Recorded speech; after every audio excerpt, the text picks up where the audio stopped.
അവർക്ക് എന്താണോ ചികിത്സ വേണ്ടത് അതിന് താങ്ങുന്ന മാതിരി നമ്മൾ ട്രീറ്റ്മെൻറ്റ് കൊടുത്താൽ അത് റിക്കവർ ആകുന്നതേ ഉള്ളൂ.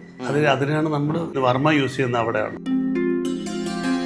വന്നപ്പോൾ my complete perspective everything changed. ഇത് 38 വർഷമായിട്ട് സർവീസ് ചെയ്യുന്നൊരു ഹോസ്പിറ്റലാണ്. ഈ എടമനശ്ശേരിയുടെ മാത്രം ഒരു സ്പെഷ്യൽ ഒരു ചികിത്സാ രീതികളുണ്ടല്ലോ, അല്ലെങ്കിൽ വളരെ സക്സസ് റേറ്റ് ഉള്ളത്, അത് ഏതൊക്കെയായിരിക്കും? സ്പൈന്, നെർവ്, ബോൺ, ഇത് റിലേറ്റഡ് ആയിട്ടുള്ള ഇതിന് മാത്രമേ നമ്മൾ ഈ ആയുർവേദത്തിൽ ഇവിടെ ചികിത്സ കൊടുക്കുന്നുള്ളൂ. ബാക്ക് ടു ലൈഫ് എന്ന് പറയുമ്പോൾ എന്താണ്? വടി കുത്തി വരുന്ന ആള് ஹாக்கி ஸ்டிக் இல்லைங்களா கோல்ஃப் കഴിക്കുന്ന അവസ്ഥയിലേക്ക് കൊണ്ടുവരിക. சூப்பராக ரெடியாக இருக்குது. கிட்டத்தட்ட 80 to 90% இன்னைக்கு வந்து என்னால் இப்படி உட்கார முடியுதுன்னா ரீசன் வந்து இந்த ட்ரீட்மெண்ட் தான். അലോപ്പതിയിൽ നമ്മൾ കുറ്റം പറയാന്ന് പറയുന്നത് നമ്മൾ കണ്ണടച്ച് ഇരുട്ടാക്കുന്നതിന് ശ്രമമാണ്. ഒരു പ്രശ്നം വരുന്നതിന് ശേഷമുള്ള അവസ്ഥയും വരാതെ നോക്കുന്നുള്ള അവസ്ഥയും രണ്ട് സാധ്യതകളില്ലേ നമുക്ക്. ഇംഗ്ലീഷ് മരുന്ന് വിഭാഗത്തിനും അടിയുണ്ടാക്കേണ്ട ആവശ്യം ഒന്നുമുണ്ടെന്ന് ഞാൻ വിശ്വസിക്കുന്നില്ല. ഡിസ്ക് തെറ്റുന്ന കാര്യത്തെയൊക്കെ എങ്ങനെയാ നിങ്ങളുടെ ട്രീറ്റ്മെന്റിലൂടെ ശരിയാക്കുന്നത്? കുറച്ച് സിംപ്ലിഫൈഡ് ആയിട്ട് പറഞ്ഞുതരാൻ പറ്റും? എന്തെങ്കിലും രോഗം വന്ന ആൾക്കാരെ അതിൽ നിന്ന് റിക്കവർ ചെയ്യുക, ഇതാണ് ആയുർവേദത്തിന്റെ മോട്ടോ തന്നെ. അതായത് ഹെൽത്തി ആയിട്ടുള്ള ഒരാളുടെ ഹെൽത്തിനെ മെയിൻറ്റെയിൻ ചെയ്യുക. ഇത് പ്രകൃതിയിൽ നമ്മൾ പറയുന്നത് പോലെ തന്നെ ഓരോ ആൾക്കാരുടെയും പ്രകൃതി അനുസരിച്ചായിരിക്കും അവർക്ക് കൊടുക്കുന്ന ട്രീറ്റ്മെൻറ്റ്. മൂവി വേൾഡ് മീഡിയ ഇപ്പോൾ ഉള്ളത് എടമനശ്ശേരി സ്പൈൻ ഹോസ്പിറ്റലിലാണ്. കോയമ്പത്തൂരാണ് ഈ ഹോസ്പിറ്റൽ സ്ഥിതി ചെയ്തിട്ടുള്ളത്. വർമ്മ ട്രീറ്റ്മെൻറ്റ് രീതിയും ആയുർവേദയും കൂടി ഫ്യൂസ് ചെയ്തിട്ടുള്ള ഒരു പ്രത്യേകതരം ട്രീറ്റ്മെൻറ്റ് രീതിയാണ് ഇവിടെ ഉള്ളത്. ഒരുപാട് പേർ അത്ഭുതകരമായ മാറ്റങ്ങൾ ഇവരുടെ ചികിത്സയിലൂടെ നേടിയിട്ടുണ്ട്.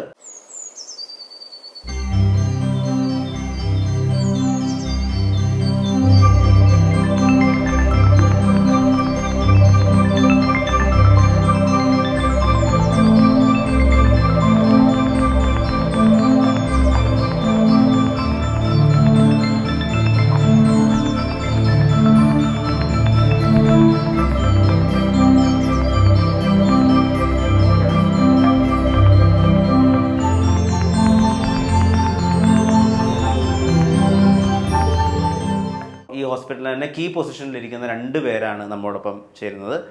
2 പേർക്ക് മൂവി വേൾഡ് മീഡിയ 2 പേരല്ല 3 പേരാണ്. ഞാൻ എന്റെ എൽഡർ സിസ്റ്റർ ഉണ്ട്. അവര് ഡോക്ടർ ഡോൺ. അവര് ഇതുവരെ, അതായത് ഫെബ്രുവരി വരെയും ഇവിടെ തന്നെയായിരുന്നു. അവർ ആക്ച്വലി ഒരു 10 years ഓളം ഈ ഹോസ്പിറ്റലിൽ തന്നെയായിരുന്നു. ഇപ്പൊ ജർമ്മനിയിലാണ്. അപ്പൊ 3 members എന്ന് വേണമെങ്കിൽ. അപ്പൊ നിങ്ങൾക്ക് 2 പേർക്കും ഇവിടെ ഇല്ലാത്ത ഡോക്ടർ ഡോണയ്ക്കും നമസ്കാരം, മീഡിയയിലേക്ക് സ്വാഗതം. ഒന്ന് സ്വയം ഞങ്ങൾക്ക് വേണ്ടി പരിചയപ്പെടുത്തിയാൽ. ഞാൻ ഈ ഹോസ്പിറ്റലിന്റെ MD. ഞാൻ ഡോക്ടർ സാൻഡ്ര. അപ്പൊ എടമശ്ശേരി സ്പൈൻ ഹോസ്പിറ്റലിലെ ഡോക്ടറാണ്. അതുപോലെ എൻ്റെ സിസ്റ്റർ ഉണ്ട്, ഡോക്ടർ ഡോണ. അവര് ഇപ്പം ഇവിടെ ഇല്ല, അവര് ജർമ്മനിയിലാണ്. രണ്ടുപേരും ആയുർവേദ ഡോക്ടറാണ്. എന്താണ് ഈ ഹോസ്പിറ്റലിന്റെ പ്രത്യേകത എന്നുള്ളത് ഒന്ന് കുറച്ച് ചെറിയ വാക്കുകളിലൊന്ന് ഞങ്ങളോട് പറയാമോ? ഇത് 38 വർഷമായിട്ട് സർവീസ് ചെയ്യുന്നൊരു ഹോസ്പിറ്റലാണ്. 10-20 പേരെ ചികിത്സിക്കാൻ മാത്രമുള്ള ഒരു ട്രീറ്റ്മെൻറ്റ് സെൻറ്റർ. അത് കുറേ വർഷത്തിന് ശേഷമാണ് കേട്ടോ. നീണ്ട കാല യാത്രയുണ്ട് ഇതിൻ്റെ പുറകിൽ, നീണ്ട യാത്രയുണ്ട്. അപ്പോൾ അത് കഴിഞ്ഞ ശേഷം നമുക്കൊരു ട്രീറ്റ്മെൻറ്റ് സെൻറ്ററായി. ആ ട്രീറ്റ്മെൻറ്റ് സെൻറ്ററിന് ശേഷം ഇപ്പം നമ്മളൊരു 7 വർഷമായി ഈ ഹോസ്പിറ്റലിൽ കെട്ടി. അങ്ങനെയാണ് ഇതിൻ്റെ ഒരു ആരംഭം.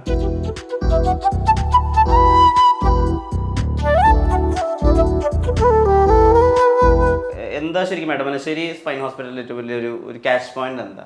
ഞങ്ങളുടെ ഹോസ്പിറ്റലിൻ്റെ പ്രത്യേകത എന്ന് പറഞ്ഞാൽ തന്നെ ട്രഡീഷണലായിട്ട് കുറേ പാരമ്പര്യത്തിന് മുമ്പ് നമ്മൾ ഫോളോ ചെയ്തുകൊണ്ടിരുന്ന വർമ്മ ട്രീറ്റ്മെൻറ്റിനെയും കൂടെ കമ്പൈൻ ചെയ്ത് നമ്മൾ ട്രീറ്റ്മെൻറ്റ് കൊടുക്കുന്നുണ്ട് എന്നുള്ളത് തന്നെയാണ് അതിൻ്റെ മെയിൻ ഹൈലൈറ്റ് എന്ന് പറയുന്നത് തന്നെ.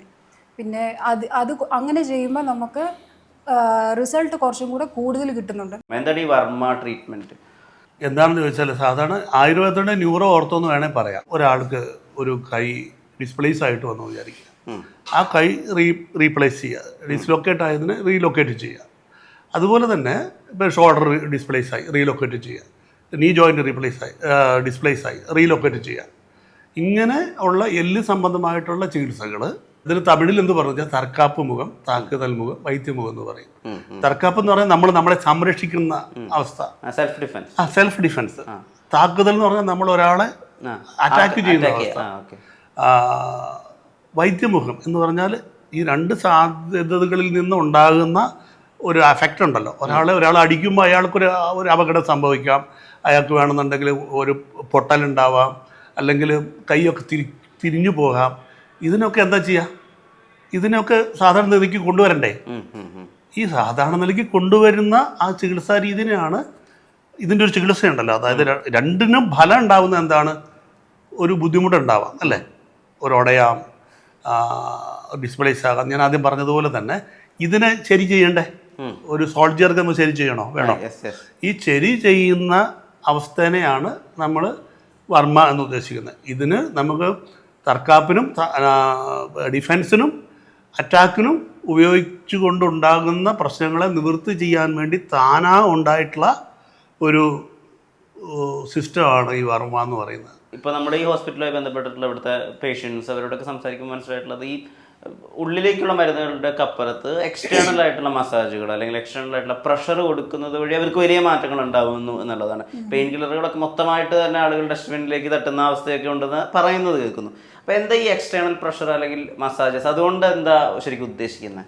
ജസ്റ്റ് മനസ്സിലാകുന്ന രീതി പറയുകയാണെങ്കിൽ ഡീപ്പ് ടിഷ്യൂ മസാജ് എന്നാണ് നമ്മളിവിടെ പറയുക. Okay, deep tissue massage. Deep tissue massage അതായത് നോർമലായിട്ട് കൊടുക്കുന്ന മസാജ് അല്ല. നമ്മൾ ആ വർമ്മ പോയിന്റ്സിനെ മനസ്സിലാക്കി അതിന് സ്റ്റിമുലേഷൻ കൊടുക്കുന്ന രീതിയിൽ ഡീപ്പായിട്ട് കുറച്ച് പ്രഷറിനെ മാനിപ്പുലേറ്റ് ചെയ്ത് കൊടുക്കുന്ന രീതിയിൽ കൊടുക്കുന്ന ഒരു ട്രീറ്റ്മെൻറ്റിനെയാണ് നമ്മൾ ഡീപ്പ് ടിഷ്യൂ മസാജ് എന്ന് പറയുന്നത്.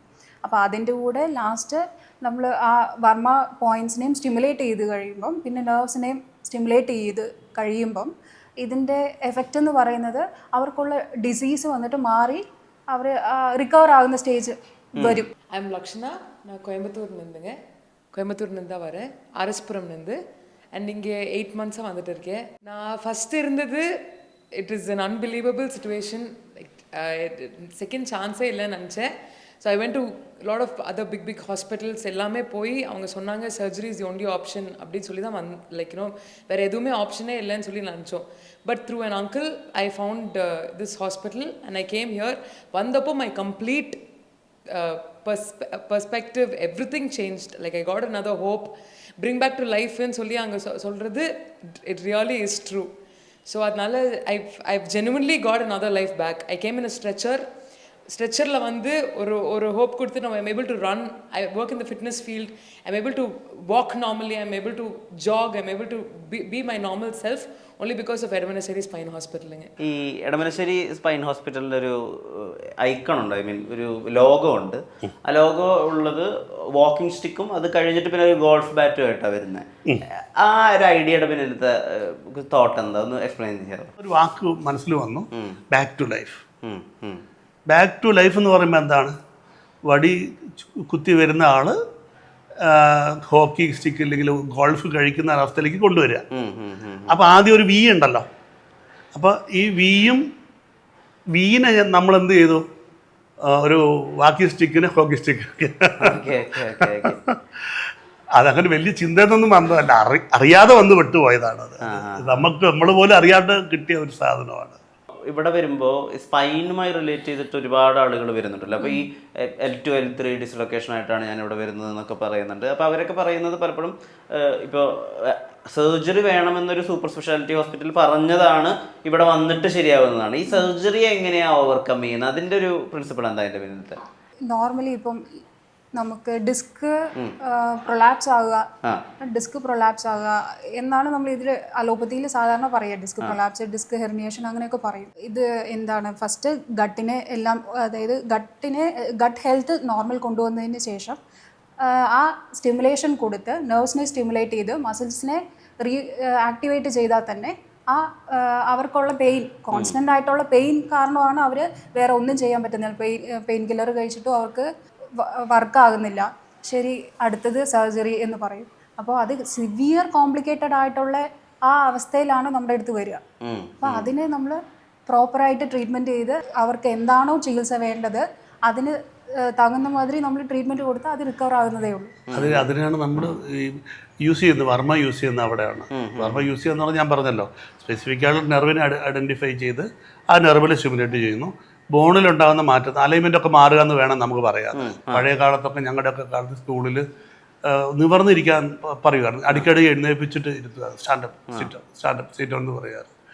അപ്പോൾ നമുക്കൊരു എനർജി ഉണ്ടാകുന്നു. അതുപോലെ എപ്പോഴും സാർമാർ പറയും, നിവർന്നിരിക്കണം ഇങ്ങനെ പറയുക. അപ്പോൾ ഇന്ന് നിവർന്നിരിക്കുന്നത് എന്തിനാണ്? നമ്മൾ നട്ടെല്ലിനെ നിവർത്തി വെക്കുന്നത് വളരെ പ്രധാനപ്പെട്ടതാണ് അല്ലേ. നമ്മുടെ ഒന്ന് ലങ്സ് ഇൻഹീലിംഗ് കപ്പാസിറ്റി ഇമ്പ്രൂവ് ആകും, നമ്മുടെ തലച്ചോറിൽ സിഗ്നൽസിൻ്റെ ഫ്ലോ നോർമലാകും. ഇതൊക്കെ നിവർന്നിരുന്നാൽ കിട്ടുന്ന ബെനിഫിറ്റാണ് അല്ലേ. അല്ലെങ്കിൽ നമ്മൾ വളഞ്ഞിരിക്കുന്ന ഒരാൾക്ക് കിട്ടുന്ന പ്രശ്നം നിവർന്നിരിക്കുന്ന ഒരാൾക്ക് ഉണ്ടാകുന്നില്ല. അപ്പം നിവർന്നിരിക്കുന്നത് കൊണ്ട് എന്തെങ്കിലും പ്രയോജനം ഉണ്ടെങ്കിൽ നട്ടലിൻ്റെ പൊസിഷൻ എപ്പോഴും പ്രധാന വിഷയം തന്നെയല്ലേ. അല്ലേ, ശരിയല്ലേ? ഞാൻ പറഞ്ഞത് ശരിയല്ലേ? കുറച്ചു നേരം വന്ന് വളഞ്ഞിരുന്ന് നോക്കുക. വളഞ്ഞിരിക്കുന്ന ഒരാൾക്ക് കുറച്ചു നേരം കഴിയുമ്പോൾ ഉറക്കം വരും, ഒരു ക്ഷീണം വരും.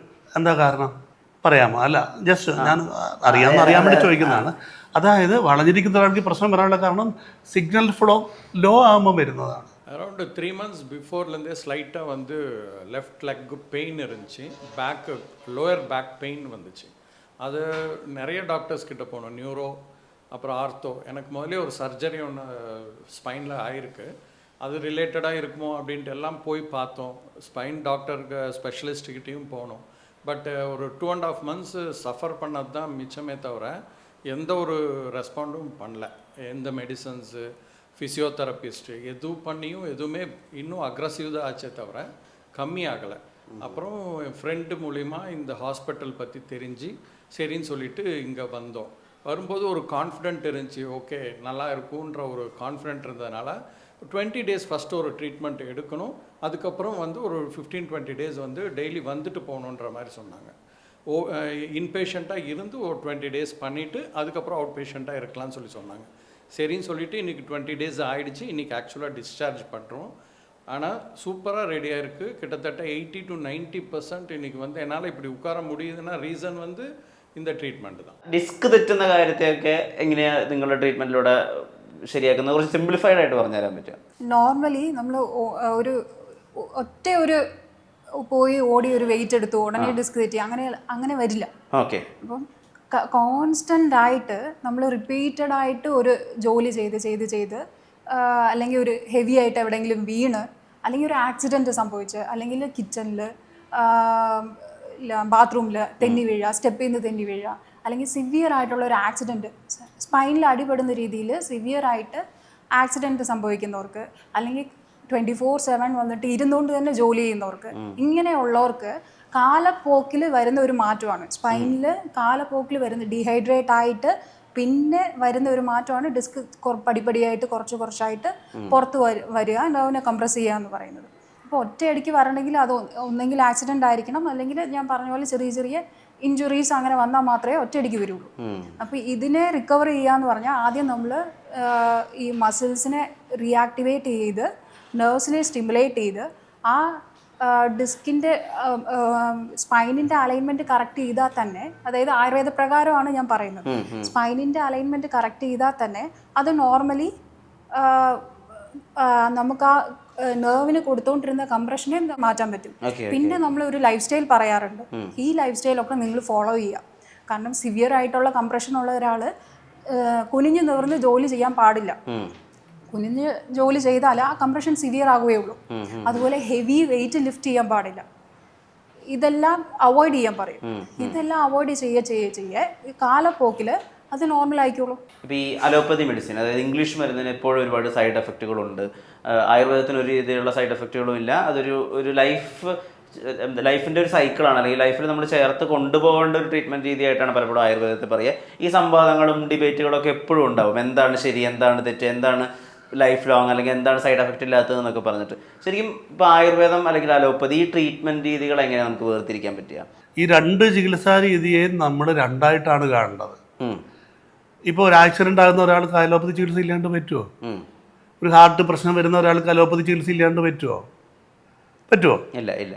പെട്ടെന്ന് ഒരു സഫക്കേഷൻ വരുന്നു, ശ്വാസ തടസ്സം വരുന്ന ഒരാൾക്ക് അലോപ്പതി ഇല്ലാണ്ട് പറ്റുമോ? അപ്പോൾ അലോപ്പതിനെ കുറവ് പറയുന്നതിൽ എന്താണ് അർത്ഥമുള്ളത്? ലോകം തന്നെ അലോപ്പതി ചികിത്സയുടെ നമ്മുടെ സർവൈവൽ തന്നെ അവിടെ. അതെ. അപ്പോൾ അലോപ്പതിനെ നമ്മൾ കുറ്റം പറയുക എന്ന് പറയുന്നത് നമ്മൾ കണ്ണടച്ച് ഇരുട്ടാക്കുന്നതിന് ശ്രമമാണ്. ഞാൻ പറയുന്നത് അതല്ല. നമുക്ക് ഒരു പ്രശ്നം വരുന്നതിന് ശേഷമുള്ള അവസ്ഥയും വരാതെ നോക്കുന്നുള്ള അവസ്ഥയും രണ്ട് സാധ്യതകളില്ലേ നമുക്ക്. അപ്പോൾ വന്നതിന് ശേഷം ചികിത്സിക്കുന്നതിന് മുമ്പ് വരാതെയുള്ള ചികിത്സയ്ക്ക് പ്രാമുഖ്യം കൊടുക്കേണ്ടതല്ലേ? അല്ലേ? യഥാർത്ഥത്തിൽ നമ്മളത് വരാതെ ഉള്ള ചികിത്സയ്ക്കും കൂടെ നമ്മൾ പ്രാമുഖ്യം കൊടുക്കണം. അപ്പോൾ ഈ വരാതെ ഉള്ള ചികിത്സയെ താങ്ങി നിർത്താൻ ആയുർവേദത്തിന് വളരെയധികം കഴിവുണ്ട്. ആയുർവേദത്തിൽ ഒരു ടേം ഉണ്ട്, സ്വസ്ഥസ്യ സ്വാസ്ഥ്യ രക്ഷണം ആതുരസ്യ വികാര പ്രശമനം എന്ന്.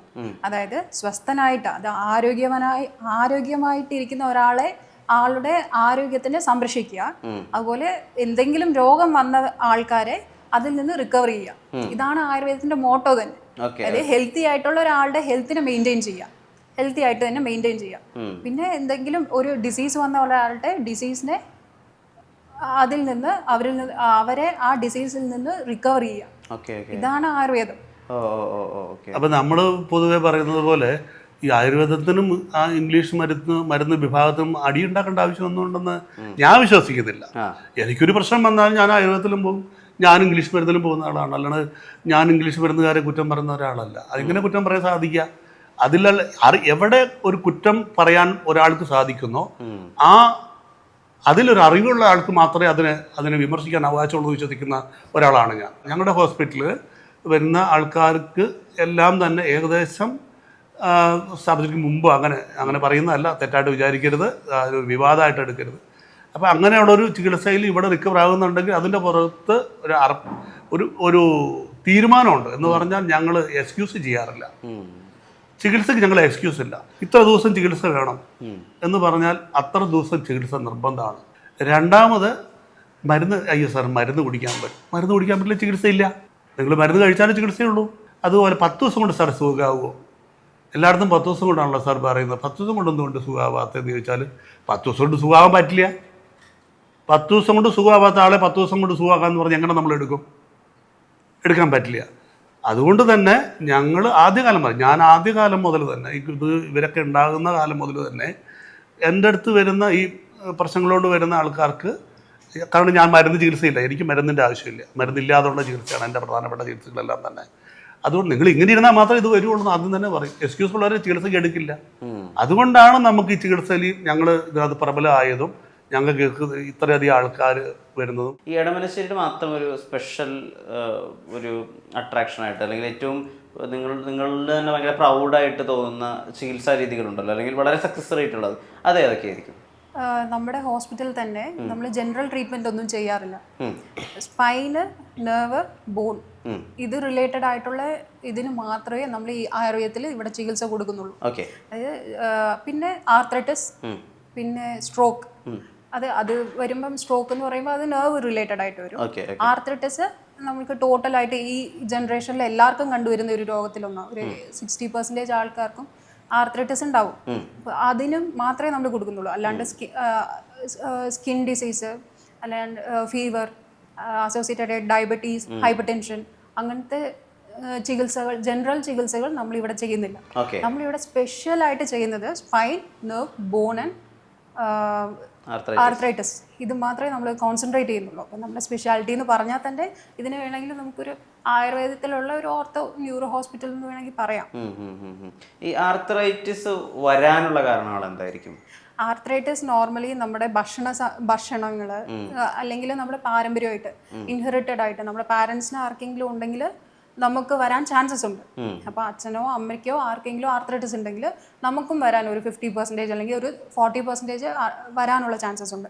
ഒന്ന് ഹെറിഡിറ്ററി ആയിട്ട് വരാം, എന്നൊന്ന് വന്നിട്ട് നമ്മൾ കഴിക്കുന്ന ഭക്ഷണങ്ങൾ മൂലം വരാം. നമ്മൾ കഴിക്കുന്ന ഭക്ഷണം, അത് ഞാൻ ഓൾറെഡി പറഞ്ഞു, ആമാശയമാണ് നമുക്ക് എല്ലാ രോഗത്തിനും കാരണം എന്ന് പറഞ്ഞു. ഇപ്പോഴത്തെ അതായത് പല വർഷങ്ങൾക്ക് മുമ്പ് ആചാര്യന്മാർ കണ്ടുപിടിച്ചതാണ് ആമാശയം നിങ്ങൾ ശുദ്ധമായിട്ട് സൂക്ഷിച്ചാൽ നിങ്ങൾക്ക് രോഗത്തിൽ നിന്ന് വിമുക്തി നേടാം. അപ്പോൾ ഇപ്പോഴാണ് നമ്മൾ കണ്ടുപിടിച്ചിരിക്കുന്നത് ഗട്ട് ബാക്ടീരിയ എന്നെല്ലാം. അപ്പോൾ ഇത് റിലേറ്റഡ് ആണ്. അപ്പോൾ ഗട്ട് ബാക്ടീരിയ എന്നുള്ള സാധനം നമുക്കില്ലെങ്കിൽ അതായത് നമ്മൾ ആമമായിട്ടാണ് കൂട്ടുന്നത്. ആമമാണ് ഈ നോർമലായിട്ടുള്ള ബാക്ടീരിയ ഇല്ലാണ്ട് ടോക്സിൻസ് ജനറേറ്റ് ചെയ്യുക. നോർമൽ ഗുഡ് ബാക്ടീരിയാസ് ഉണ്ട്, ബാഡ് ബാക്ടീരിയാസ് ഉണ്ട്. ബാഡ് ബാക്ടീരിയാസിൻ്റെ അളവ് നമ്മുടെ ആമാശയത്തിൽ കൂടുമ്പോഴാണ് നമ്മുടെ ഉടമ്പിൽ, അതായത് ശരീരത്തിൽ നമ്മൾ കഴിക്കുന്നതെല്ലാം കറക്റ്റായിട്ട് അബ്സോർപ്ഷൻ നടക്കില്ല. കറക്റ്റായിട്ട് അബ്സോർപ്ഷൻ നടക്കാണ്ട് വരുമ്പം ടോക്സിൻസും കൂടെ, അതായത് വേസ്റ്റ് മെറ്റീരിയൽസും കൂടെ നമ്മൾ എല്ലാ ശരീരത്തിലും എല്ലാ സെൽസിലും പോയി ഇതായിരിക്കും നമ്മൾക്ക് കൊണ്ടുപോയി കൊടുക്കുക. സെൽസിന് നമ്മളിപ്പോൾ ഓക്സിജൻ കൊണ്ടുപോയി കൊടുക്കുന്ന പോലെ അതിൻ്റെ ന്യൂട്രിയൻസ് ആയിട്ട് ഇതായിരിക്കും കൊണ്ടുപോയി റീച്ച് ആകുക. അപ്പോൾ അത് ജനറേറ്റ് ആകുന്ന ബൈ പ്രോഡക്റ്റും വേസ്റ്റ് റിലേറ്റഡ് ആയിരിക്കും. അപ്പം ഇതിനെയാണ് നമ്മൾ പറയുന്ന ആമാശയത്തിനെ കറക്റ്റ് ചെയ്താൽ തന്നെ നമ്മുടെ രോഗങ്ങൾ മാറും. ഇപ്പോൾ ഗട്ട് ബാക്ടീരിയ എത്രത്തോളം നല്ലതാണോ അതാണ്. ബാഡ് ബാക്ടീരിയനെ നമ്മൾ ആമമായിട്ട് കൂട്ടാം, ഫ്രീ റാഡിക്കൽസ് ആയിട്ട് കൂട്ടാം. അപ്പോൾ ഇതിനെ റിക്കവർ ചെയ്താൽ തന്നെ നമ്മൾ പൂർണ്ണമായിട്ട് ആർത്തറ്റീസിന് റിക്കവർ ചെയ്യാൻ പറ്റും. അത് ഒരു 50% ഇന്റേണൽ മെഡിക്കേഷൻസ് ഇല്ലാണ്ട് നമുക്ക് ആർത്തറ്റീസിനെ റിക്കവർ ചെയ്യാനേ പറ്റില്ല. അതുപോലെ തന്നെ ലൈഫ് സ്റ്റൈൽ, അതായത് ഇന്റേണൽ നമ്മൾ കഴിക്കുന്ന ആഹാരങ്ങൾ കുറേ നമ്മൾ പഥ്യം പറയും, ഇതൊന്നും കഴിക്കാൻ പാടില്ല, ഇത് കഴിച്ചാൽ അവർക്ക് അപ്പം തന്നെ സിംറ്റംസ് അറിയാം. എന്തെങ്കിലും നമ്മൾ കഴിക്കാൻ പാടില്ല എന്ന് പറയുന്ന സംഭവങ്ങൾ കഴിച്ചാൽ അവർക്ക് ആ പെയിൻ അഗ്രവേറ്റ് ആകുന്നതിന്. അപ്പോൾ ഇതെല്ലാം കഴിഞ്ഞ് ബോഡീനെ ക്ലെൻസ് ചെയ്യുക. ഈ നമ്മുടെ ശരീരത്തിലെ ഓരോ പോയിന്റ്സിലും അക്യുമുലേറ്റ് ആയിരിക്കുന്ന ഈ ടോക്സിൻസിനെ റിമൂവ് ചെയ്യണമെങ്കിൽ എന്തെങ്കിലും ഒരു ഓപ്ഷൻ വേണ്ടേ? അതിനാണ് നമ്മൾ പഞ്ചകർമ്മ എന്ന് പറയുക. വസ്തി ചെയ്യുക, സ്നേഹനം, സ്വേദനം, ഇതെല്ലാം ചെയ്ത് റിമൂവ് ചെയ്ത് പിന്നെ ഇന്റേണൽ മെഡിക്കേഷൻ. ഇനി അത് നോർമലൈസ് ചെയ്യണം. നമ്മുടെ ഗട്ട് ബാക്ടീരിയനെ നോർമലൈസ് ചെയ്യണം. നോർമലൈസ് ചെയ്യാൻ വേണ്ടിയിട്ട് നമ്മൾ ഇന്റേണൽ മെഡിക്കേഷൻസും കൊടുത്തു കഴിഞ്ഞാൽ അവർ നോർമലായി. ഈ ഗട്ട് ഹെൽത്തിനെ ഇമ്പ്രൂവ് ചെയ്യാൻ, ക്ലെൻസ് ചെയ്യാനൊക്കെ ഇപ്പോൾ ഒരുപാട് ഈ ഗ്രീൻ ഡ്രിങ്ക് എന്നൊക്കെ പറഞ്ഞിട്ട് ഒരുപാട് കാര്യങ്ങളൊക്കെ യൂട്യൂബിലൊക്കെ പ്രചരിക്കുന്നുണ്ട്. ഇപ്പോൾ ക്യുക്കമ്പറൊക്കെ കൂടി ഒരുമിച്ച് വെച്ച് ലൈം വെച്ച് മിക്സിയിൽ അടിച്ചത് കുടിച്ചു കഴിഞ്ഞാൽ നമ്മുടെ ഗട്ട് ഹെൽത്ത് ഒരുപാട് ഇമ്പ്രൂവ് ആവുന്നൊക്കെ. അങ്ങനെ ഒരു ടിപ്പോ റെമഡികളോ അതിലൊക്കെ ശരിക്കും സത്യമുണ്ടോ? അല്ല, ഇത് പ്രകൃതിയിൽ നമ്മൾ പറയുന്നത് പോലെ തന്നെ ഓരോ ആൾക്കാരുടെയും പ്രകൃതി അനുസരിച്ചായിരിക്കും അവർക്ക് കൊടുക്കുന്ന ട്രീറ്റ്മെന്റും. സബ്ജക്റ്റീവ് ആണ്. കാരണം എല്ലാവർക്കും നമ്മൾ ഇത് കൊടുത്താൽ റിക്കവർ ആകണമെന്നില്ല. അവരുടെ ആ ആമാശയം എങ്ങനെയാണ് ഉള്ളത്, എത്രത്തോളം അവർക്ക് ബാധിച്ചിട്ടുണ്ട്. അപ്പൊ അത് ഇല്ലാണ്ട് നിങ്ങൾ ഇത് ചെയ്തോ, എല്ലാവർക്കും ഇപ്പൊ പനിയുള്ള എല്ലാവർക്കും ഒരേ മരുന്നായിരിക്കില്ല നമ്മൾ ആയുർവേദത്തിൽ കൊടുക്കുക. അതുപോലെയാണ് നമ്മൾ ഇത് അതുകൊണ്ടാണ് ഒരു രോഗത്തിന് ഇന്ന മെഡിസിൻ കഴിച്ചാൽ നിങ്ങൾക്ക് ഇത് മാറും. വളരെ കുറവ് മെഡിസിൻസേ അങ്ങനെ ഉണ്ടാവുള്ളൂ, എല്ലാവർക്കും ജനറൽ ആയിട്ട് ഉപയോഗിക്കാൻ പറ്റുന്നത്. അല്ലാത്തത് എല്ലാം തന്നെ നമ്മൾ പ്രകൃതിയും വികൃതിയും ഒരാളുടെ ബോഡി ആസസ് ചെയ്ത് മാത്രമേ നമുക്ക് ഒരാളുടെ മെഡിസിൻ കൊടുക്കാൻ പറ്റൂ. ഇവിടെ ഡോക്ടറെ വന്ന് കണ്ടു, MRI സ്കാനിങ് എടുത്തു. MRI സ്കാനിങ്ങിലാണ് അറിഞ്ഞത് എൻ്റെ ഡിസ്കിൽ 10 ഡിസ്ക് ബൾജായിട്ടും മിസ്അലൈൻമെൻ്റായി കിടക്കുന്നത് കണ്ടത്. പിറ്റേ ദിവസം തൊട്ട് ഇവിടെ ഞാൻ ട്രീറ്റ്മെൻറ്റ് സ്റ്റാർട്ട് ചെയ്തു. പക്ഷേ ഇവിടെ വരുമ്പോൾ എനിക്ക് നടക്കാനോ അല്ലെങ്കിൽ നിൽക്കാനോ എനിക്ക് കഴിയുന്നതായിരുന്നില്ല. ഇരിക്കാനൊക്കെ ഭയങ്കര വേദനയും കാര്യങ്ങളൊക്കെയാണ് ഞാൻ ഇരിക്കുമ്പോഴെല്ലാം. അപ്പോൾ ട്രീറ്റ്മെൻറ്റ് കഴിഞ്ഞ് കുറച്ച് ദിവസങ്ങൾക്ക് ഉള്ളിൽ എനിക്ക് മാറ്റങ്ങൾ തുടങ്ങി. എനിക്ക് നിൽക്കാനും അതുപോലെ നടക്കാനൊക്കെ പെയിനില്ലാതെ പോകാൻ. 63 ദിവസത്തെ ട്രീറ്റ്മെൻറ്റ് കഴിഞ്ഞാണ് ഞാൻ ശരിയായി എൻ്റെ നോർമൽ പൊസിഷനിലേക്ക് ഞാൻ വന്നത്. അപ്പോൾ അത്രയും പെയിനായിട്ടാണ് ഞാനിവിടെ വന്നതും എല്ലാം. പക്ഷേ ഇവിടെ ഞാൻ വരുമ്പോൾ ഈ ഹോസ്പിറ്റലിൽ ഇന്ന പോലെ സ്പൈനൽ കോഡ് സംബന്ധിച്ചുള്ള ഹോസ്പിറ്റലാണെന്ന് എനിക്കറിയില്ല. ഞാൻ ഈ ഹോസ്പിറ്റലിന് മുന്നേ കൂടെ പലവട്ടം പോയിട്ടുണ്ട്. പക്ഷേ പോകുമ്പോഴും എനിക്ക് എൻ്റെ വൈഫ് പറഞ്ഞു ഈ ഹോസ്പിറ്റലുണ്ട് നമുക്ക് പോവാം എന്ന് പറഞ്ഞു. എനിക്ക് ഡോക്ടറെ അടുത്ത് ഒരു റിക്വസ്റ്റ് ഉണ്ടായിരുന്നുള്ളൂ, എനിക്ക് നിവർന്ന് നിൽക്കാനും നടക്കാനും പറ്റുമോ, ആ ഒരു സ്റ്റേജിലേക്ക് എന്നെ കൊണ്ടുവരാൻ പറ്റുമെന്നാണ് ഞാൻ ചോദിച്ചത്. തീർച്ചയായും പറ്റും എന്ന് പറഞ്ഞു. അങ്ങനെ ഒരു ഇതുമില്ലാതെ എനിക്കൊരു കോൺഫിഡൻസ് ഫസ്റ്റ് തന്നെ തന്ന് എന്നെ മുന്നിലോട്ട് നയിച്ചൊരു ഗാർഡിയൻ മാതിരിയാണ് എൻ്റെ ഇവിടുത്തെ ഡോക്ടർ. കാരണം അത്രയും പെയിൻഫുള്ളായിട്ട് ഞാൻ വന്ന ആളാണ്. ഞാൻ ഇത്രയും വളരെ ഇതായിട്ടാണ് ഞാൻ വന്നത്. ഇരിക്കാനിവിടെ ഡോക്ടറെ കാണാൻ പോകുമ്പോൾ ഇരിക്കാൻ പറ്റുന്നില്ല എനിക്ക്. അങ്ങനെയുള്ളൊരു സ്ഥിതിയായിരുന്നു എൻ്റെ. പക്ഷെ നമ്മൾ ഏതൊരു ഹോസ്പിറ്റലിൽ പോവുകയാണെങ്കിലും എവിടെ നിന്നൊരു സജഷൻ എടുക്കുകയാണെങ്കിലും എന്താണ് ചെയ്യേണ്ടതെന്ന് വെച്ച് കഴിഞ്ഞാൽ ശരിയായ റൂട്ട് കോസ്, നമ്മുടെ പ്രോബ്ലം എന്താണെന്ന് ശരിയായ സജഷൻ നമുക്ക് ഡോക്ടേഴ്സിൽ നിന്ന് കിട്ടിയാലേ നമുക്ക് അതിൻ്റെ ട്രീറ്റ്മെൻറ്റ് കാണാം. ഇപ്പോൾ കേരളത്തിൽ നിന്ന് ഉള്ള ഒരാൾക്ക് ഇപ്പോൾ ഒരാളുടെ നട്ടലുകൊണ്ട് പ്രശ്നം അനുഭവിച്ചുകൊണ്ടിരിക്കുന്നു, അല്ലെങ്കിൽ തണ്ടലുകൊണ്ട് പ്രശ്നങ്ങൾ അനുഭവിച്ചുകൊണ്ടിരിക്കുന്നു എന്ന് വിചാരിക്കുക. അപ്പം അയാൾക്ക് ഇവിടേക്കുള്ള ഒരു വെൽക്കം നോട്ട് എന്നുള്ള രീതിയിൽ സാർ എങ്ങനെയാണ് അതിനെന്താ അഡ്രസ്സ് ചെയ്യുക? ഞാൻ അവരോട് ആദ്യം പറയുന്നത് നിങ്ങൾക്ക് അവിടെ സുഖമാകുന്നെങ്കിൽ അവിടെ ചികിത്സിക്കുക. അല്ല, സത്യമായിട്ട് പറയാം. ഇപ്പോൾ അതിന് വേണ്ടി ഇങ്ങോട്ട് വരാമെന്ന് ഞാൻ പറയല്ല. നിങ്ങൾക്ക് ഏതൊരു കാരണവശാലും അവിടെ വയ്യാത്തൊരു സാഹചര്യം വന്നാൽ മാത്രം ഞങ്ങളെ ഇത് നിങ്ങൾ എല്ലായിടത്തും പലർത്തും ഇവിടെ പറ്റുന്നുള്ള രീതിയിൽ കാണരുത് അതിന് കേട്ടോ. അങ്ങനെ കാണരുത്. അവിടെയും ചില മാറ്റങ്ങളുണ്ടാവും. വളരെ സീരിയസ് ആയിട്ടുള്ള കേസാണ് ഞങ്ങളിവിടെ പറയാറുണ്ട്. ഇത് നിങ്ങൾ ഇപ്പോൾ ഉദാഹരണത്തിന് സ്റ്റെനോസിസ് എന്ന് പറയുന്നത്, സിവിയർ സ്റ്റെനോസിസ് എന്ന് പറയും, ഞാൻ പറയേണ്ട കേസല്ലാതെ ഇപ്പോൾ ഡിസ്ക് എത്ര പ്രൊലാപ്സ് ആയാലും extrusion, protrusion, bulge, minimum protrusion എന്ന് പറഞ്ഞ് 4-5 സ്റ്റേജുകളുണ്ട് അതിന്. ഇതിലേതായാലും നമുക്കിവിടെ സുഖപ്പെടുത്താം. പക്ഷേ ഇതോട് ചേർന്ന് നീണ്ട കാലം നമുക്കൊരു പ്രശ്നം വരുമ്പം ആ സ്പൈനലിൻ്റെ കോളത്തിൻ്റെ ഉള്ളിലുള്ള നമ്മൾ ഒരു കനാലുണ്ട്, ഈ കനാൽ ബ്ലോക്കാവും. കനാൽ ബ്ലോക്കായി സെൻറ്ററിൻ്റെ ഒരു കംപ്രഷൻ വന്നു കഴിഞ്ഞാൽ പിന്നെ നമുക്കത് ചികിത്സിക്കാൻ പറ്റില്ല. ഓക്കെ. അതുകൊണ്ട് ഞാൻ പറയുന്നത് എന്താണെന്ന് ചോദിച്ചു കഴിഞ്ഞാൽ പിന്നെ കേരളത്തിൽ സുഖമാകുന്ന കാര്യങ്ങളൊക്കെ അവിടെ സുഖമാവട്ടെ. സുഖമാവാത്ത ഒരു നില വന്നെങ്കിൽ മാത്രമല്ലേ നമ്മളതിനെ ചിന്തിക്കേണ്ടതുള്ളൂ. അങ്ങനെ സുഖമാവാത്ത നിലയുണ്ടെങ്കിൽ അന്നേരം നമുക്ക് താല്പര്യം വന്നോട്ടെ, വരട്ടെ, അവർ നന്നാവട്ടെ എന്ന് മാത്രമേ. അല്ലാണ്ട് കേരളത്തിൽ നിന്ന് എല്ലാവരും ഇങ്ങോട്ട് വരട്ടെ എന്ന് പറഞ്ഞാൽ അങ്ങനെ പറഞ്ഞത് ശരിയില്ലല്ലോ, അത് പറയാനും പാടില്ലല്ലോ. അവിടെ അവർക്ക് സുഖമാവട്ടെ, അവിടെയുള്ള ചികിത്സകൾ ഒരു ഫോളോ ചെയ്യട്ടെ. ഫോളോ ചെയ്തിട്ട് എന്തെങ്കിലും അവർക്ക് ഞങ്ങൾ വേണമെന്ന് തോന്നുന്ന സാഹചര്യം ഉണ്ടായെങ്കിൽ അപ്പോൾ അവർ വരട്ടെ. അങ്ങനെ നമുക്കത് പറയാൻ പറ്റുള്ളൂ. അത് ഇപ്പോൾ ഇവിടെ ഒരുപാട് മിറാക്കുലസ് ആയിട്ടുള്ള ചേഞ്ചസ് അല്ലെങ്കിൽ അത്ഭുതകരമായ മാറ്റങ്ങളൊക്കെ ഉണ്ടായിട്ടുണ്ടല്ലോ. ഇപ്പോൾ വെയിറ്റ് ലിഫ്റ്റ് ഒക്കെ ചെയ്യുന്ന ഒരു ജിം ട്രെയിനർ എൻ്റെ അടുത്ത് പറയായിരുന്നു, സ്ട്രക്ചറിലാണ് ഞാൻ ഇങ്ങോട്ടേക്ക് വന്നത്, ഇപ്പോൾ നടന്ന് തിരിച്ചു പോകാൻ പറ്റുന്നു എന്നുള്ളത്. ഇപ്പോൾ പെട്ടെന്ന് അങ്ങനെ പറയാൻ പറഞ്ഞാൽ അങ്ങനെ ഒരു വൺ ഓഫ് ദ ഇൻസിഡൻറ്റ് നമ്മളോടൊന്ന് ഷെയർ ചെയ്യാൻ പറ്റുമോ? ഒരു പേഷ്യൻ്റ്, ഒരു ലേഡിയാണ്. അവർ ഇവിടെ ഒരു ഹോസ്പിറ്റലിൽ അവർക്ക് സ്ട്രോക്ക് ആയിരുന്നു. സ്ട്രോക്കാണ്, കഴുത്തിൽ നിന്ന് താഴേക്ക് ഫുള്ള് പാരലൈസ് പോലെ, അതായത് ഫങ്ഷനൊന്നുമില്ല, ഒരു ഫങ്ഷനും ഇല്ല. അവർ സ്ട്രോക്ക് വന്ന ഉടനെ നമ്മൾ ഒരിക്കലും നമ്മൾ ആയുർവേദ ഹോസ്പിറ്റലിലോ മറ്റുള്ള ഹോസ്പിറ്റലിലോ പോകില്ല. നമ്മൾ ആദ്യം അലോപ്പതി ഹോസ്പിറ്റലിൽ പോകുള്ളൂ. അലോപ്പതി ഹോസ്പിറ്റലിൽ പോകാൻ പാടുള്ളൂ. കാരണം സ്ട്രോക്കോ അല്ലെങ്കിൽ അവർക്ക് BP കൂടിയിട്ടോ അല്ലെങ്കിൽ ഷുഗർ കൊണ്ടോ ആയിരിക്കാം, പല കാരണങ്ങൾ കൊണ്ടുവരാം. അപ്പം ഇത് നമ്മൾ സ്ട്രോക്ക് വന്ന ഉടനെ നമ്മൾ ആയുർവേദ ഹോസ്പിറ്റൽ അങ്ങനെയല്ല. ഫസ്റ്റ് എയ്ഡ് നമ്മൾ എന്തും അതിനെ സ്റ്റെബിലൈസ് ചെയ്യാൻ വേണ്ടിയിട്ട് നമ്മൾ പ്രൈമറി ട്രീറ്റ്മെൻറ്റ് അലോപ്പതി കഴിഞ്ഞിട്ട് അവർ ഡോക്ടേഴ്സ് പറഞ്ഞു, ശരി നിങ്ങൾ ഡിസ്ചാർജ് ആയിക്കോളൂ, ആഫ്റ്റർ 1 month നിങ്ങൾ വന്നാൽ മതി, റിവ്യൂവിന് വന്നാൽ മതി എന്ന് പറഞ്ഞു വിട്ടു. ഇവർ ഹസ്ബൻഡ് ഫുള്ള് സെർച്ച് ചെയ്തിട്ട് നമ്മുടെ ഹോസ്പിറ്റലിനെ പറ്റി അറിഞ്ഞ് അവരുടെ ആംബുലൻസിൽ തന്നെ അവരെ ഇങ്ങോട്ട് കൊണ്ടുവന്നു. അതായത് നമ്മൾ വിളിച്ച് ചോദിക്കുകയൊന്നുമില്ല. നമ്മൾ ഇവിടുന്ന് ഒരു 10 o'clock നമ്മൾ ഡോക്ടേഴ്സ് എല്ലാവരും പോകുന്ന ടൈമിലാണ്, നൈറ്റ് വീട്ടിലേക്ക് പോകുന്ന ടൈമിൽ ആംബുലൻസ് വന്നു.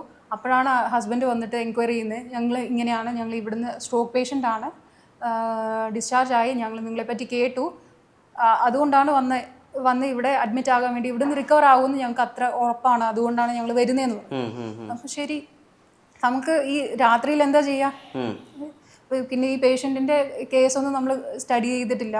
അപ്പോൾ ശരിയെന്ന് പറഞ്ഞ് വെയിറ്റ് ചെയ്ത് കേസ് സ്റ്റഡി ചെയ്ത് എല്ലാം ചെയ്തിട്ട് ഓക്കെ, സ്റ്റേബിളാണ്, ആള് സ്റ്റേബിളാണ്, പക്ഷേ ഫങ്ഷൻ ഇല്ല. ഓക്കെ, നിങ്ങൾ അഡ്മിറ്റ് ചെയ്തോളൂ, എത്ര ദിവസത്തിനുള്ളിൽ നമുക്ക് റിക്കവർ ചെയ്യാൻ പറ്റുമെന്ന് അറിയത്തില്ല.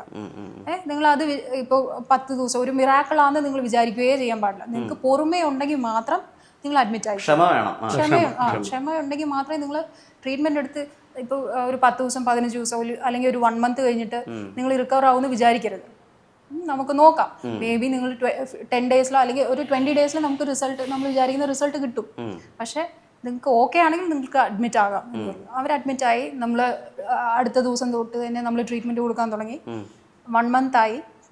1 month ആകുമ്പോൾ ചെറിയ നല്ല പെയിൻ ആകും. നമ്മൾ സ്ട്രോക്ക് പേഷ്യൻസിന് നമ്മൾ ട്രീറ്റ്മെൻറ്റ് കൊടുക്കുമ്പം ഫിസിയോ കൊടുക്കുമ്പോൾ അവർക്ക് എന്തൊക്കെ പെയിൻ വരുമോ അതേപോലെ തന്നെ അവർക്ക് സിവിയർ പെയിൻ ആണ്. ഇതെല്ലാം അവർ ടോളറേറ്റ് ചെയ്യാൻ റെഡി ആണെങ്കിൽ മാത്രമേ നമ്മൾ ട്രീറ്റ്മെൻറ്റ് സക്സസ് ആവുള്ളൂ. അപ്പം പേഷ്യൻ്റ് നല്ല കോപ്പറേറ്റീവ് ആയിരുന്നു, ട്രീറ്റ്മെൻറ്റ് കൊടുക്കാൻ തുടങ്ങി. നല്ല ചെറുതായിട്ട് സിംറ്റംസ്, അതായത് ചെറിയ സെൻസേഷനൊക്കെ അവർക്ക് വരാൻ തുടങ്ങി. കൈ ചെറുതായിട്ട് അവർക്ക് ഇങ്ങനെ മൂവ്മെൻറ്റ് ചെയ്യാൻ തുടങ്ങി. 45 days ആയി. 60 days ആയപ്പോഴത്തേക്കും അവർക്ക് ഓക്കെ, ഫങ്ഷനൊക്കെ ആയി. യൂറിൻ മോഷൻ കൺട്രോൾ ഇല്ലായിരുന്നു, ഡയപ്പർ ഇട്ടിട്ടായിരുന്നു നമ്മൾ ട്രീറ്റ്മെൻറ്റിനൊക്കെ വരിക. അത് കഴിഞ്ഞിട്ട് കൺട്രോളായി. പിന്നെ ഒരു 60 days ആയപ്പോഴത്തേക്കും 45 days ആയപ്പോഴത്തേക്കും യൂറിൻ മോഷൻ കൺട്രോളായി. 2 months ആയപ്പോഴത്തേക്കും അവർക്ക് പതുക്കെ കൈ വെച്ചിട്ട് നടക്കാൻ തുടങ്ങി. അപ്പോൾ ഇവരെ കൊണ്ടുപോയി റിവ്യൂവിന് 1 month കഴിയുമ്പം റിവ്യൂവിന് വരാൻ പറഞ്ഞിട്ടുണ്ടായിരുന്നു അവിടെ ഹോസ്പിറ്റലിൽ. അപ്പം നമ്മൾ ഇവിടുന്ന് ആംബുലൻസ് വീൽ ചെയറിൽ ടാക്സി ബുക്ക് ചെയ്ത് അവരെ അയച്ചു. തിരിച്ചു വരുമ്പോൾ അവർ ചോദിച്ചു, ഇതെങ്ങനെയാണ് നിങ്ങൾക്ക് റെഡിയായേ, എങ്ങനെയാണ് നിങ്ങൾ ഫിസിയോ കൊടുക്കുന്നുണ്ടായിരുന്നോ, എന്താണ്?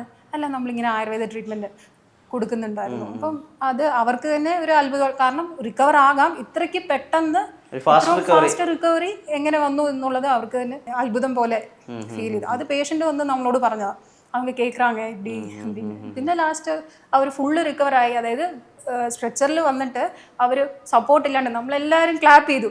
അവർ നമ്മുടെ സ്റ്റാഫിനും തെറാപ്പിസ്റ്റിനും ഡോക്ടേഴ്സും എല്ലാവർക്കും ഭയങ്കര, അവർ കൈയില്ലാണ്ട് ഇങ്ങനെ സപ്പോർട്ട് ഇങ്ങനെ ചെറുത് നമ്മൾ അടുത്ത് നിൽക്കും, വീണാ പിടിക്കണമല്ലോ, പിടിക്കും, ഇങ്ങനെ പയ്യെ സപ്പോർട്ട് ചെയ്ത് എല്ലാവരും ക്ലാപ്പ് ചെയ്ത് ആ ഒരു എക്സൈറ്റ്മെന്റ് നല്ല ഇതായിരുന്നു.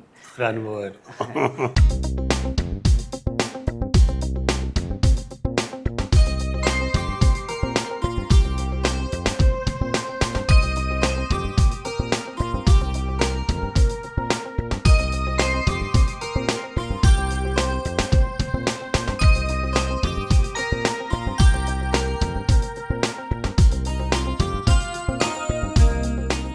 எனையீன்ற தாய்க்கும் என்னை வளர்த்த தமிழுக்கும் எனது முதல் வணக்கம், முதல் மரியாதை. இந்த விஷயத்தில் எனது பங்கு என்ன என்று நீங்கள் கேட்பீர்கள். நானும் ஒரு நோயாளியாக நமது டாக்டர் ஜார்ஜ் அவர்களை அணுகினேன் ஒரு தடவை. எனக்கு அவருக்கு முன்பின் பழக்கம் கிடையாது. எனது கையிலே ஒரு பெரிய வலி, பெரிய வலி என்றால்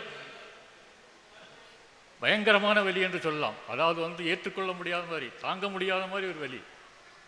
எனது கை இந்த இப்படி வச்சு தான் போகணும், கழுத்து இப்படியாச்சு.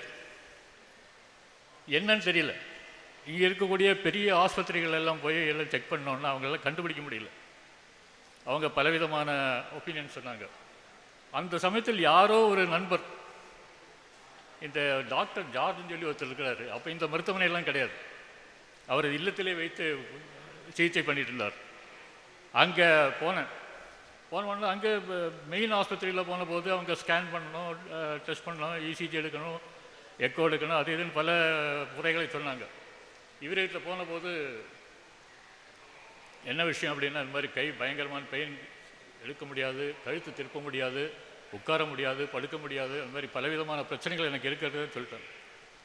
அவர் இந்த கிளான்ஸு இந்த மாதிரி இருக்கிற இடத்துலலாம் ஒன்று செக் பண்ணாங்க. ப்ரெஸ் பண்ணி கடைசியில் திரும்பி இன்னைக்கு சொல்லி முதுகில் ஒரு தட்டில் ப்ரெஸ் பண்ணார். அந்த முதுகில் ப்ரெஸ் பண்ணி அந்த பர்டிகுலர் ஸ்பாட்டில் ப்ரெஸ் பண்ண உடனே கை நல்லா தூக்கிட்டேன்.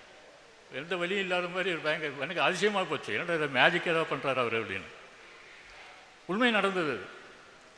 அன்னைக்கு அவர் மேலே எனக்கு ஒரு பயங்கரமான ஒரு impression, first impression is the best impression சொல்லுவாங்களே, அது மாதிரி அவர் மேலே எனக்கு ஒரு பயங்கரமான ஒரு அபிப்பிராயம் வந்துருச்சு. அங்கே பெரிய பெரிய ஆஸ்பத்திரியில் மெத்த படித்தவர்கள் இருக்கக்கூடிய இடத்துல, புது புது கண்டுபிடிப்புகள்லாம் இருக்கக்கூடிய இடத்துல நடக்க முடியாத, காண முடியாத ஒரு சிகிச்சை இங்கே கண்டவுடனே எனக்கு பயங்கரமான விஷயம். அங்கே அவர் சொன்னார், இந்த இடத்துல தான் உனக்கு பிரச்சனை, கையில் இல்லை, ட்ரீட்மெண்ட் எடுக்கணும், டெய்லி வந்துட்டு போனீங்கன்னா சரி பண்ணலாம் அப்படின்னு சொல்லி ஒரு 30 நாள் 35 நாள் நினைக்கிறேன் ட்ரீட்மெண்ட் எடுத்தேன். 100% கிளியர். இது நடந்தது 2005, ஏறக்குறைய 20 வருஷம் ஆச்சுன்னு. ஸோ நண்பர்களே, அந்த விஷயம் எனக்கு தெரிஞ்ச உடனே நான் அது கம்ப்ளீட்டாக நம்ம மக்களுக்கெல்லாம் சொன்னேன். என்னுடைய கேர் ஆஃப் இல்லை, எனக்கு தெரிஞ்சு பல நண்பர்கள் டாக்டர் ஜார்ஜ் அவர்களை அணுகி நல்ல தேர்ச்சி பெற்றிருக்காங்க. இன்றைக்கி நிறைய பேர் இருக்காங்க கோயம்புத்தூரில். அப்புறம் தான் அவர் நல்லா டெவலப் பண்ணி மருத்துவமனையை ஆரம்பித்தார். டாக்டர் ஜார்ஜ் எப்படி எனக்கு அறிமுகமானார் என்பதை விட, அவர் எவ்வாறு இந்த ஆயுர்வேதிக் நிறுவனத்தினுடைய ஆணி வேராக திகழ்ந்து இன்று பல வழியிலே பல முன்னேற்றங்களை கண்டு நான் பலமுறை வியப்பதை விட டாக்டர் ஜார்ஜ் அவர்கள், நான் மைசூரிலே என்னுடைய 4th and 5th டிஸ்கிலே ப்ராப்ளம் என்று அங்கே சென்ற பொழுதும் கூட அப்பொழுது சொன்னார்கள், இங்கே கணபதியிலே டாக்டர் ஜார்ஜ் ஒருவர் இருக்கிறார் என்று. இவரிடம் வந்த பொழுது நான் 5 மணி 6 மணிக்கு வருவேன், 5 to 6 என்று சொல்வார். நான் ஒரு சட்டமன்ற உறுப்பினராக இருக்கின்றதால் ஒரு பொலிட்டீஷியன் இவர் எங்கு 5 மணிக்கு வருகிறார் என்று இவரும் தனியாக காலை முதல் இரவு வரை இந்த 2 பெரியவர்களால் வைத்தியம் பார்த்து டயர்டிலே படுத்திருப்பார். அப்படி இருந்தாலும் கூட நான் கரெக்டாக 4:55க்கு வந்து நிற்பேன். இவரை தொந்தரவு செய்யக்கூடாது என்று நான் நடைபயணத்தை அந்த வீதியிலே மேற்கொண்டிருப்பேன். அப்பொழுது இவருடைய இல்லத்திலிருந்து என்னை பார்ப்பார், படவென்று மூஞ்சியை கழுவி கொண்டு ஓடி வருவார். அப்படிப்பட்ட நிலையிலே ஒரு சின்ன ரூமில் இங்கே வரும்பொழுது இப்போ நான் பார்த்து கொண்டு வந்தேன், கற்பக விநாயகர் நகர். அங்கிருந்து இந்த பிள்ளைகளெல்லாம் சிறிய பிள்ளைகள், அப்பொழுது பள்ளிக்கு சென்று இன்னைக்கு கல்லூரிக்கு சென்று இன்று டாக்டர்களாக 2 பிள்ளைகள் டாக்டராகவும் ஒரு பிள்ளை இப்பொழுது பெங்களூரிலே MBA படித்து கொண்டும் அதேபோல் தன்னுடைய சகோதரர் மகனை வருங்காலத்திலே இந்த நிறுவனத்திற்கு உறுதுணையாக இருக்க வேண்டும் என்று அவரை இவர் வளர்த்தி கொண்டு வந்து கொண்டிருக்கிறார் ஷாஜி அவர்கள். அதுபோல் டாக்டர் ஜார்ஜ் அவர்கள் அவருடைய திறமை, அவருடைய ஆயுர்வேதம் அவருடைய பெருவிரலில் இருக்கிறது. அந்த எங்கே ஒரு பக்கம் இடுப்பிலே வலி என்றால் கழுத்தை தொடுவார், முதுகிலே வலி என்றால் இந்த இடுப்பிலே ஒரு இடத்தை தொடுகிறார். வருகின்றவன் வரும்பொழுது படுத்து கொண்டு வருகிறான், தூக்கி கொண்டு வருகின்றார்கள், போகும் பொழுது நடந்து செல்கின்றான். அந்த அளவுக்கு ஒரு திறமை வாய்ந்த ஒரு மருத்துவமனை, மிகவும் பெரிய மருத்துவமனையாக இந்த கோவை மாநகரில், இந்த கொங்கு மண்டலத்தில் இங்கே மட்டுமில்லாமல் தமிழகம் மட்டும் மற்றும் மாநிலம் மற்றும் கண்ட்ரியிலிருந்தும் கூட இங்கே வருகின்ற அளவிற்கு இவருடைய வளர்ச்சி, இதற்கு டாக்டர் ஜார்ஜுக்கு உறுதுணையாக அவருடைய மனைவியும் அவருடைய மகனும் உறுதுணையாக இருக்க வேண்டும் என்று கூறி இந்த நல்ல வாய்ப்பினை, இப்பொழுதெல்லாம் சிறியதாக இருக்கின்றது, அடுத்த முறை நிறைய பேர்த்துக்கு 1 மாதம் 2 மாதத்துக்கு முன்னாலேயே சொல்லி அத்தனை பேர்த்தையும் அழைத்து மிகப்பெரிய பிரம்மாண்டமான ஒரு விழாவாக நடத்தி உங்களுடைய பெருமைகளை வெளிக்கொண்டு வர வேண்டும் என்று, உங்களுடைய அந்த ஆயுர்வேதிக் சென்டரை மிகப்பெரிய வளர்ச்சியடைய அனைத்து பயனாளிகளிடம்தான் காரணம் என்பதை நீங்கள் நினைத்து அனைவரையும் அழைத்து உங்களுக்கு பாராட்டு விழா வைக்க வேண்டும் என்று இந்த நேரத்தில் பணிவோடு சொல்லிக்கொண்டு, இந்த பட்டிமன்றத்தை கேட்பதற்காக நிறையா பேர் உட்கார்ந்துருப்பாங்கன்னு நினைக்கிறேன். அவங்களும் பட்டிமன்றத்தை நடத்தி அவைகளுடைய பெருமையை வெளிக்கொண்டு வரணும்னு நினைப்பாங்க. உங்களுக்கு என்னுடைய மனமார்ந்த நன்றியையும் வாழ்த்துக்களையும், அதே நேரத்தில் டாக்டர் ஜார்ஜுடைய ஃபேமிலிக்கும் அங்கே வந்திருக்கின்ற மருத்துவமனைக்கு வருகின்ற நோயாளிகளுக்கும் என்னுடைய நெஞ்சம் நிறைந்த வாழ்த்துக்களை சொல்லி വിടപെറുகிறேன். നന്ദി, വണക്കം. ജൈത്രയാത്ര ഇനിയും തുടരട്ടെ. തീർച്ചയായിട്ടും ഇപ്പോൾ കേരളത്തിലുള്ള ആളുകൾ ഉൾപ്പെടെ ഈ വീഡിയോ കാണുന്നുണ്ടായിരിക്കും. അവർക്ക് കൂടി ഒരു ഹെൽപ്പിംഗ് ഹാൻഡായിട്ട് തമിഴ്നാട്ടിൽ എങ്ങനെയാണോ എടമനശ്ശേരി സ്പൈൻ ഹോസ്പിറ്റൽ അതിൻ്റെ ഗുഡ് വിൽ കാത്തു സൂക്ഷിക്കുന്നത്, അതുപോലെ തന്നെ കേരളത്തിലുള്ള ആളുകൾക്ക് അത് സഹായഹസ്തമായിട്ട് തന്നെ തീരട്ടെ. രണ്ടുപേരുടെയും നേരത്തിന് ഒരുപാട് നന്ദി. നമസ്കാരം.